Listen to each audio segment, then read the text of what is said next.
All right, so we're looking at the bottom. As you can see, I have the switcher up on its side, and so I can work on both the top and the bottom at the same time. So what you're looking at right there is the brake mechanism. That's a 3D printed. Um, Basically, it's a box that holds a 3D actuator, or 3D linear actuator. Sorry, it's almost 10 o'clock at night. Linear actuator, it's in here. Pivot points right there and here. That's the ends of it. So it's inside of here. This is a roll pin on a piece of 1/2 inch. Inside of there's a piece of neoprene rubber, probably maybe 1/4 inch thick, a little less than a 1/2 inch. I'm using that because of the squeeze I can get on it. That gives me that linear actuator is about 30, has a 30-pound max. So when it squeezes that neoprene, which is pretty, reasonable stuff, then it presses, the roll pin presses on that micro switch, which then kills the current to the linear actuator. And there's a diode on that, as you can see. And then if you reverse the polarity to the linear actuator, that's the way they work. It lets power through. Then when it's a switch, then basically it's a split second that the switch then closes again, because it's a normally closed configuration. The linear actuator runs through its stroke until it gets to the other end, which that micro switch is actually inside the linear actuator. I'm using the one that's built in. This is the main reason for this was just to shorten the stroke.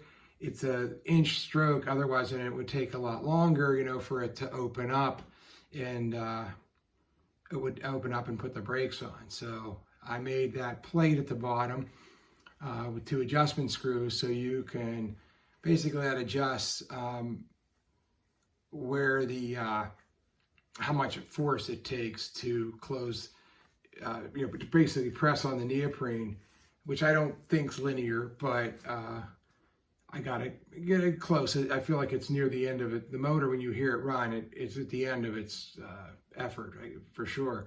And then the adjustment is in that threaded rod coming out the other end. That's all a little bit rough, probably oversized for what it needs to be. I had a couple other ideas.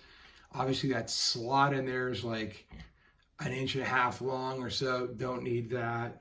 So I can really probably squeeze this thing down just to limit the amount of 3D printing. And then the other thing is in the back, you can see the air horn. There's a relay down there, right down in here. Hope you can see that on the screen of my and then there's the 2 air horns right here, and that's the air pump. I actually have it disconnected right now because neighbors, and it's 10 o'clock at night, and it's fairly loud, and I don't want it to scare me either. So on the, of course you're familiar with this. This is how we're running it. There's your forward, there's your reverse. And the brakes still, I'm not happy with how they're working at this point. They need a little bit, the way they're rubbing on it, and I think there is a fix for that. I got to come up with it. Here again, when they're hanging down, the locomotives on the way it's normally situated, they hang down and it's not bad at all. I do think that Randy said it would be a good idea not to have these free float as much on the arm. So I actually printed, my original set was a little tight on this. So I can just go back to the original set. That way they'll kind of find their home when they're pressed against it, when it pulls back. As you can see, there's play in there, and I can make more depending on how much we need. So that's how that works. So, so for the brakes, I have that on channel 3. If I press this, there's the brakes applied. I don't know if you can hear it. Maybe do that again without me talking. So here, I'm going to take the brakes off. Okay. And what it did was it pulled back until the linear actuator. Here's where you'll see the movement. Then linear actuator collapses and then pulls the brakes off. And you press channel 3 again. You can see how it expanded right there. Press the brakes on, the micro switch closed, or I should say opened actually, and then broke the circuit. And what I'm doing, let me show you, on the other side, there really isn't much to see, but what I'm doing is it's 12 volts. It's a 24 volt system, but this is I center tap. It's an old model railroader trick for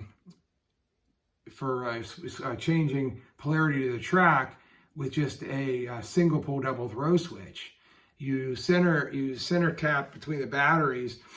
You pull a common, and then when you draw power from the one battery, it will be, if the common is connected, because the batteries are in series, the common's connected to a positive and a negative battery.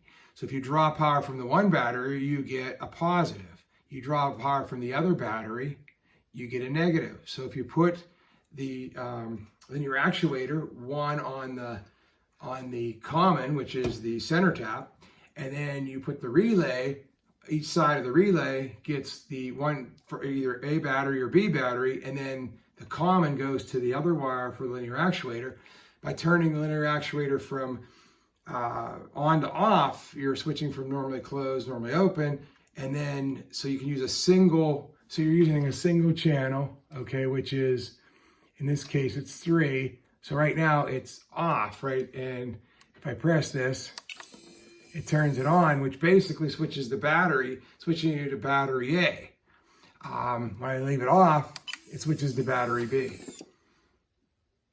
And because it's a micro switch opens the circuit, it's just sitting there, not drawing any current at that point. So yeah, a couple interesting things though when you I have to work through, but that's that part. So take it back off. Okay, a horn, basically just closing a relay, but it's a little bit different.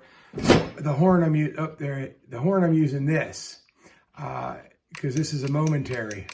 I like it. So what I'm going to do is I'm going to have this way for horn, and this way I'm going to use for bell. That way you're just going to hold it over and run the bell, that way, and then leave up.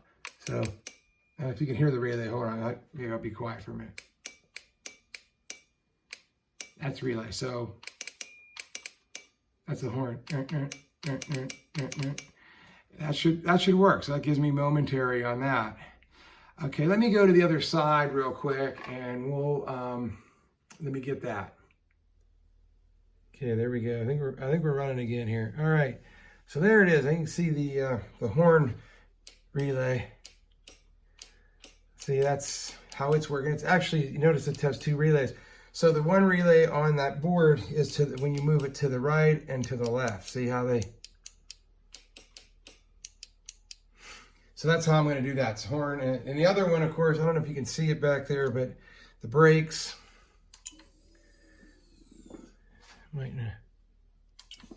Yeah, it's back in the center here. I mean, I'm just roughly wiring things together, but here's how I'm doing the power. So this is your center tap end here coming in of the batteries, and this is your A battery and B battery. And then that's how I'm grabbing power, going to each side of the relay, and then the commons going out. Here again, still working through the wiring and just piecing it together. So, yep, that's it. So lights are next. I already had run those at the track, so that's not a big deal. And I have that relay is I'm going to use either one of these here, or just go my old standby. I'm kind of liking like these. I don't know, I just kind of like the complete isolation you get with a relay. So, all right. Thanks for watching.